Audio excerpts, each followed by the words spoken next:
What if the way we think, feel, and even rebel was engineered? Welcome to Tavistock, where psychology meets social control.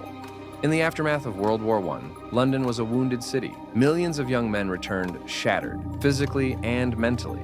To deal with the psychological toll of trench warfare, a group of British doctors and psychiatrists founded the Tavistock Clinic in 1920. Ostensibly, it was a place to help shell-shocked soldiers. But as the decades unfolded, Tavistock would become something far more mysterious, an epicenter of mass psychological experimentation that reshaped the very fabric of Western society.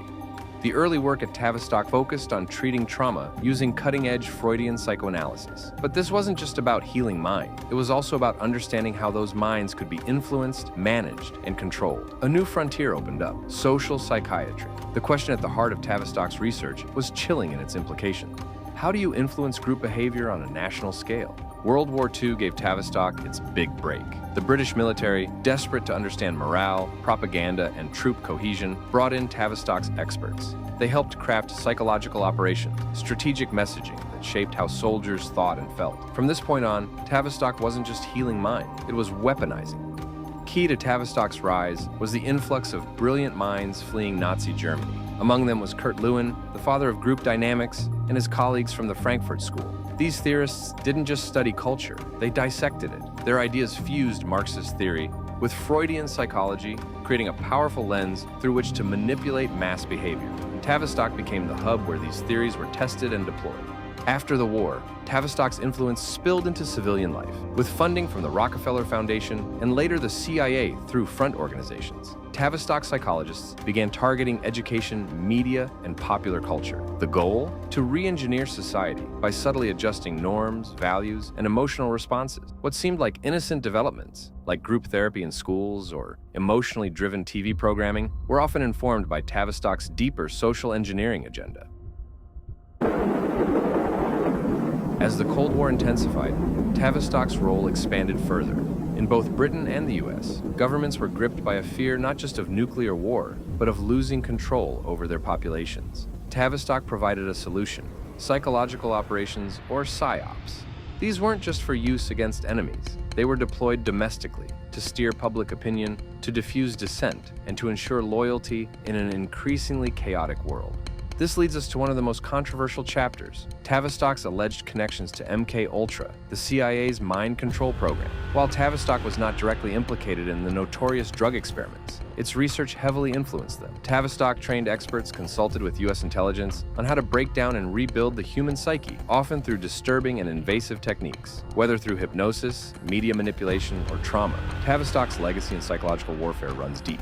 Here's the twist: Tavistock wasn't just about suppressing rebellion. It may have helped manufacture it. Some researchers argue that the 1960s counterculture, with its sudden explosion of anti-establishment movements, was at least partly steered by social scientists experimenting with cultural dynamics. The idea wasn't to stop rebellion, it was to channel it into safe, controllable expressions. As protests raged and minds expanded, Tavistock's fingerprints were allegedly in the background, guiding the chaos.